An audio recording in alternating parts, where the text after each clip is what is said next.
កុំបង្កើតគុកសម្រាប់ឃុំឃាំងខ្លួនឯងតើអ្នកណាទៅដែលបង្កើតគុកសម្រាប់ឃុំឃាំងខ្លួនឯងនោះមិត្តអ្នកស្ដាប់ទាំងអស់គ្នាឥឡូវនេះយើងមកដឹងទាំងអស់គ្នាអំពីកុំបង្កើតគុកសម្រាប់ឃុំឃាំងខ្លួនឯង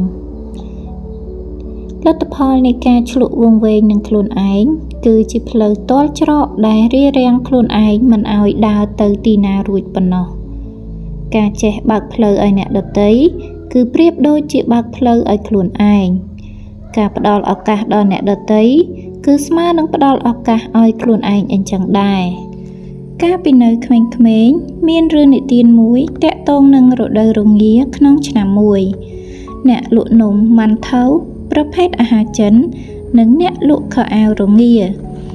បាននាំគ្នារត់គេចពីព្យុះព្រិលទៅជ្រកក្នុងរោងអ្នកតាដែលត្រូវគេបោះបង់ចោលមួយកន្លែង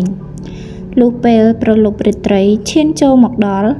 អ្នកលក់នំម៉ាន់ថៅរងាយ៉ាងខ្លាំងចំណែកអ្នកលក់ខោអាវរងាវិញក៏ហេវខ្លាំងណាស់ដែរ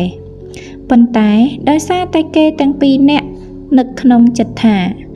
ពួកគេទាំងសងខាងសុទ្ធតែមានរឿងត្រូវសុំគ្នាទៅវិញទៅមក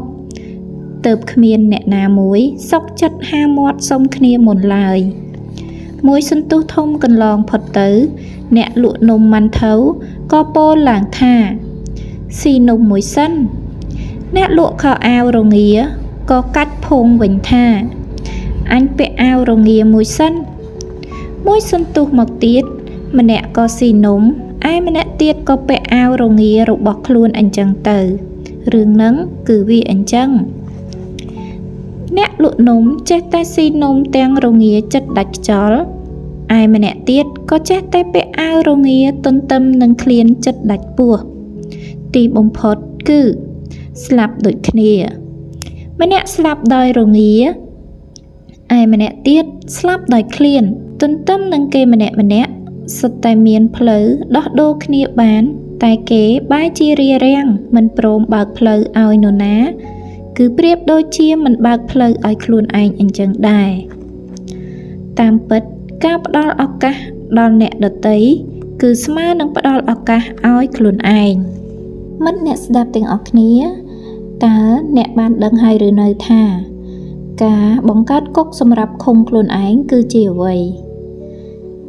ទាំងនេះគឺជាអ្វីដែលយើងបានរៀបរាប់តាក់ទងជាមួយនឹងការបង្កើតគុកសម្រាប់ឃុំខ្លួនឯងលទ្ធផលដែលទទួលបានក្នុងការឃុំខ្លួនឯងគឺមិនល្អឡើយការដែលចេះផ្ដល់ឱកាសដល់អ្នកដទៃគឺស្មើនឹងផ្ដល់ឱកាសឲ្យខ្លួនឯងអញ្ចឹងដែរដូចនេះយើងត្រូវចេះផ្ដល់ឱកាសឲ្យគ្នាទៅវិញទៅមកនោះយើងនឹងមិនជាប់ឃុំនៅក្នុងគុករបស់ខ្លួនយើងឡើយ